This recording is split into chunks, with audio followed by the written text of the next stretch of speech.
Assalamu alaikum students. Today's our topic is law of conservation of momentum. सबसे पहले हम समझते हैं what is momentum. Momentum is the quantity of motion. Momentum is the quantity of motion which depends on mass of the body and the velocity of the body. Let's understand this statement by using example. फर्ज करें एक loaded cart है और एक unloaded cart है, तो यहाँ पर लोडेड कार्ट और अनलोडेड कार्ट की वजह से मास क्या हो रहा है, वेरी हो रहा है, और विद द सेम वेलोसिटी ये दोनों कार्ट मूव कर रही हैं। सो मुझे किसको ज़्यादा फोर्स लगानी पड़ेगी स्टॉप करने के लिए, लोडेड कार्ट को या फिर अनलोडेड कार्ट को? ऑब्वियसली लोडेड कार्ट को। ठीक है, तो यहाँ पर क्वांटिटी ऑफ मोशन है वो डिपेंड कर रही है मास पर, और वेलोसिटी वेलोसिटी की वजह से मोशन में क्या फ़र्क आता है इसको देखते हैं। हम यहाँ पे फर्ज करते हैं ये आइडेंटिकल टू बॉल्स हैं, और ये आइडेंटिकल का मतलब क्या हुआ, मास क्या हो गया, सेम हो गया। मास क्या हो गया, सेम। अब यहाँ पर दोनों बॉडीज मूव कर रही है डिफरेंट वेलोसिटी से, तो ज़्यादा कौन सी बॉडी मूव कर रही होगी? ऑब्वियसली जिसकी ज़्यादा वेलोसिटी होगी। तो यहाँ पर भी क्वांटिटी ऑफ मोशन किसके ऊपर डिपेंड कर रही है, वेलोसिटी के ऊपर। तो ऐसी मोशन जो डिपेंड करे वेलोसिटी एंड मास के ऊपर, उसे कहते हैं momentum. Law of conservation of momentum क्या है, हमने केमिस्ट्री में पढ़ा, law of conservation of mass, इसी तरह law of conservation of energies. तो यहाँ पे law of conservation of momentum है, तो जहाँ पर कंजर्वेशन आ जाए तो इसका मतलब सेम। तो before collusion and after collusion जो मोमेंटम रहेगा सेम, तो उस लॉ को क्या कह रहे हैं, law of conservation of momentum. According to law of conservation of momentum, the total momentum of the balls before collision is equal to the total momentum after collision. So therefore we can say that m1 u1 plus m2 u2 is the before collision momentum, और उसके बाद उनकी velocities क्या हो गई, interchange हो गई। Interchange होने के बाद वो v1 u1 v1 में चेंज हो गया और u2 v2 में। तो जो मोमेंटम बॉल 1 का बना m1 v1, और बॉल 2 का मोमेंटम क्या हो गया, m2 v2। तो यहाँ पर हमने समझा law of conservation of momentum. इसका मैथमेटिकल हम रिप्रेजेंटेशन देखते हैं। यहाँ पर मास देखें डिफरेंट हो रहा है, मास डिफरेंट हुआ। हम बात करें यहाँ पे जो मोमेंटम है वो कितना है, 1000 kg मीटर पर सेकेंड है। ठीक है, तो मैथमेटिकली को आप छोड़ें, यहाँ पे मास डिफरेंट हो रहा है। आफ्टर कोल्यूजन क्या हुआ, इनकी वेलोसिटीज क्या हो गई, मोमेंटम वेलोसिटीज चेंज हो गई, तो जिसकी वजह से मोमेंटम भी चेंज हो गया। तो हम यहाँ पे इजीली समझ सकते हैं जो टोटल मोमेंटम है वो सेम रह रहा है, लेकिन क्या हो रहा है, वेलोसिटीज इंटरचेंज हो रही हैं, लेकिन मोमेंटम में कोई फर्क नहीं रह रहा, टोटल मोमेंटम में कोई फर्क नहीं रह रहा। केमिस्ट्री में हमने law of conservation of momentum पढ़ा था, वहां पे क्या था बेटा,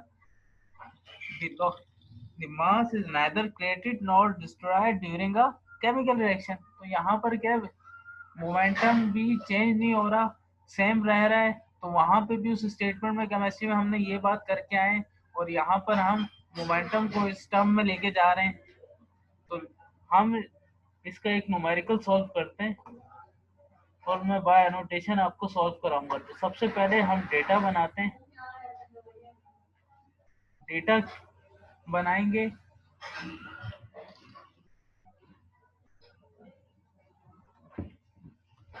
तो हमारे पास एक गन है जिसका मास है 20 kg।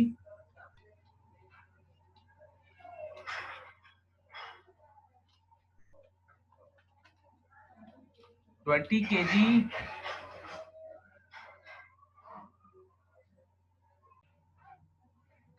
प्रॉब्लम 4.5 मैं आपको यहाँ पर करवा रहा हूँ, इसी से रिलेटेड आपको एक एग्जांपल भी मिल जाएगी। तो आपने इस प्रॉब्लम्स की 5 ईयर से पास पेपर से सही तरह प्रैक्टिस करनी है। इसके बाद अगर कोई कंफ्यूजन हुई तो आप मुझे डायरेक्ट व्हाट्सएप कर सकते हैं और इस वीडियो के नीचे कमेंट करके भी पूछ सकते हैं। तो हम सबसे पहले डेटा फॉर्म करते हैं। हमारे पास गन का मास है, gun mass is equal to m1। Okay, m1 को हम कह दिया 20 kg। उसके बाद बुलेट का भी मास है, bullet mass is equal to m2। और वो कितना गिवन है, 60 ग्राम। और वेलोसिटी विद अ वेलोसिटी, तो बुलेट किस वेलोसिटी से मूव कर रही है, 200। अच्छा, बिफोर जब फायर हमने नहीं की गन से तो गन भी रेस्ट में थी, बुलेट भी रेस्ट में थी। तो गन की इनिशियल वेलोसिटी क्या होगी, initial velocity before collision of a trigger. जब तक गन का ट्रिगर नहीं चलेगा तो बुलेट में कोलिजन नहीं होगा। बिफोर कोलिजन तो दोनों क्या थी, initial velocity of the mass 1, initial velocity of the mass 1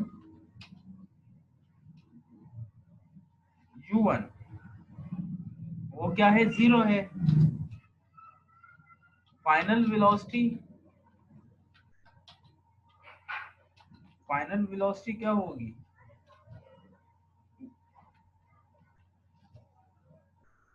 अच्छा हम दोनों बॉडीज की पहले इनिशियल को कंसीडर करते हैं। Initial velocity of the gun u2, वो भी क्या है, 0 है। अब फाइनल वेलोसिटी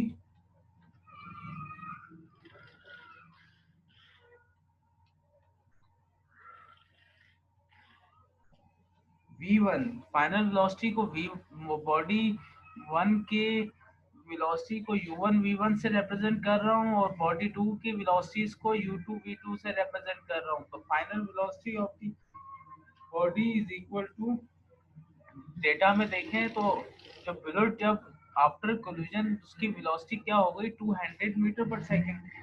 200 मीटर पर सेकंड लिख सकता हूँ मैं इस तरह यूनिट को। और अगर मैं पर नहीं लिखूंगा, डिवाइडेड का निशान नहीं लगाऊंगा, स्लैश नहीं लगाऊंगा, तो मैं पावर क्या लिखूंगा, -1। ठीक है बेटा। और final velocity of the body 2 find out करनी है, हमें मालूम नहीं है। तो ये तो हमारा डेटा बन गया। तो मैं डेटा वापस रिवाइज कर देता हूँ। हमारे पास एक प्रॉब्लम है, एक गन का मास 20 kg है, वो फायर की उसने बुलेट, बुलेट की का वेट कितना था, मास कितना था, 60 ग्राम। और किस वेलोसिटी से फायर की, 200 मीटर पर सेकेंड। तो दैट सी बात है, ट्रिगर दबा, कॉलिजन हुआ, एक गन ने मूव करा, तो किस वेलोसिटी से मूव किया, 200 मीटर पर सेकेंड। तो कह रहे हैं calculate the velocity of required gun. Gun क्या है हमारे पास, मास 2 है, वो उसकी किस वेलोसिटी से वो बैक होगी। जब भी पिस्टल से फायर किया जाता है तो बुलेट की मूव करने के साथ साथ गन बैक फोर्स लगाती है। तो उसको रिकॉइल ऑफ दी गन हम फाइंड आउट करने जा रहे हैं। तो फॉर्मूला क्या होगा हमारे पास, फॉर्मूला गिवन है, हमने ऊपर law of conservation of momentum देखा। Law of conservation of momentum का फॉर्मूला था m1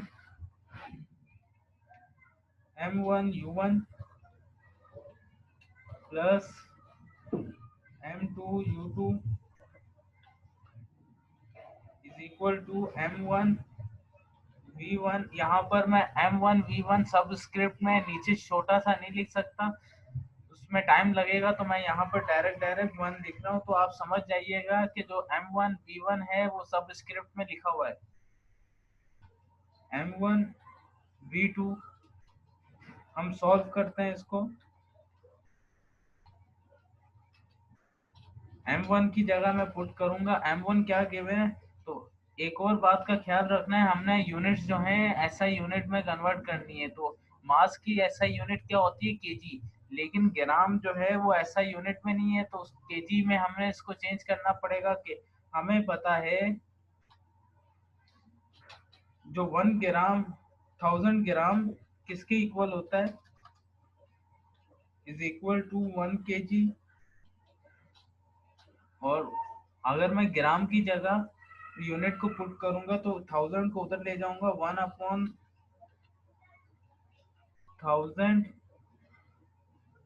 kg is equal to gram convert हो गया। इसमें कोई कंफ्यूजन है, you can ask me in comment. ठीक, तो ग्राम की जगह 1/1000 पुट किया, 60 डिवाइडेड बाय 1000 और केजी यूनिट आ गया।